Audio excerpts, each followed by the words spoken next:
তো আমি ফার্স্ট একটা জিনিস দেখাই। এই যে পাঞ্জাবিটা দেখো, ভালো করে দেখো কাজগুলোটা,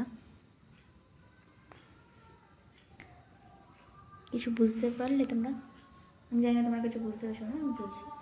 বিষয়টা হলো এই পাঞ্জাবিটা আমি কিনিনি, আমাকে দিয়ে গেছে, যেটার উপরে ডিজাইন করে দিতে।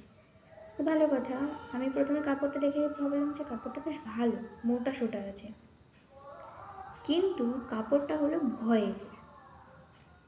তুলে আমি টানছি, তেলের মতো, মানে কচু পাতায় জল দিলে যেমন আলাদা আলাদা হয়ে যায় না, সেরকম হয়ে যাচ্ছে। অতি কষ্টে আমি এটা করেছি। দেখো এখনও হাতা দুটো বাকি আছে। তো আমি একটাই কথা বলবো সবাইকে, যে যারা পাঞ্জাবি আমার কাছে দেবে, পাঞ্জাবি কিনে দেবে করার জন্য, তারা অবশ্যই দেখে নেবে কাপড়টা যেন খাদি কটনের হয়। খাদির হলেও হবে, আবার পিওর কটন হলেও হবে, কিন্তু এই ভয়েল বা সিল্কের উপর করা যায় না। এটা ভয়েল যেহেতু মিক্সড করা, কটনের সাথে ভয়েল মিক্সড করা সিল্ক, সে কারণে আমি না বুঝতে পারিনি, অতটাও তো কাপড় ভালো করে আমি চিনি না। প্রথমে ভেবেছিলাম যে হ্যাঁ হয়তো ভালো কটনই হয়তো এটা ভালো।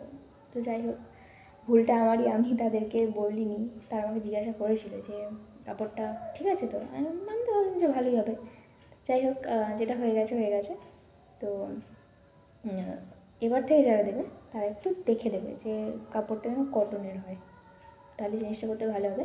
আর এখানে কাজটা এখনও পুরো হয়নি, হাতাগুলো আমি এখনও করবো। এটা করতে আমার অনেক খাটনি হয়ে গেছে, তাই জন্য ভালো একটু রেস্ট নিয়ে নিই, তাই তোমাদের সাথে ভিডিওটা একটু শেয়ার করে দিই। তো চলো এটাকে কমপ্লিট করে নিই, তারপরে আবার দেখাচ্ছি পুরো লুকটা কেমন আসছে।